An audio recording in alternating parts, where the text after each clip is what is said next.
Hi guys, today we are going to think about gravitational force. Before going deep into the gravitational force, we must understand what is gravity. Do you know the history of gravity? It was discovered by Sir Isaac Newton, who was an English mathematician. One day he was sitting below an apple tree. Suddenly an apple fell on his head. It caused him great pain. And that pain made him to think about what is the reason in which that apple fell on his head or come down to the earth instead of going it upwards. And his discoveries, his researches, his theories later proved that there is a force of attraction that grabs this apple to the center of the earth, and later it became universal. That means every object is in this earth is attracted towards the center of this earth, which is termed as gravity. We are going to think about its mother force, that is gravitational force. It's a universal force in which every object is attracted. Every object is attracted each other. In this universe, when we think about this universe, this galaxy and all, we could know that Earth is only an object. When we think about the Earth, we, the human beings, and the small objects, or the small things, are the objects. In case of gravitational force, the force of attraction between these objects is termed as what it is named. We must understand that if we take two objects, gravitational force will be directly proportional to product of its masses and is inversely proportional to distance square.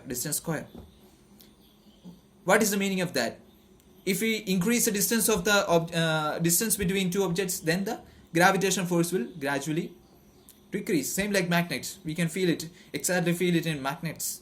If we increase the distance between them, there is a loss of some sort of force. We can feel it in our hands. Hence, as a formula, it is developed as F is equal to G mm by m means mass of one object, m1, that means m1, and m2 as mass of the second object by r the all square.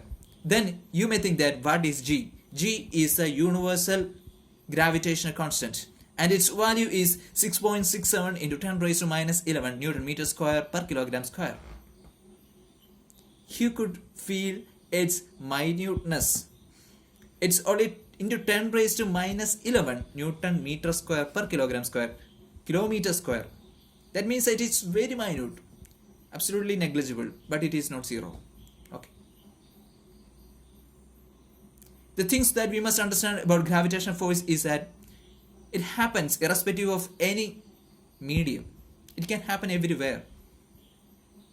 And it happens between line of centers. It is a force that that helps the earth to rotate at a particular path. Rotate means a revolution. Rotation, not revolution.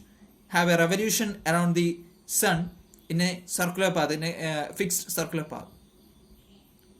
There is a force of attraction from the sun, and there is a force of attraction from the side of earth.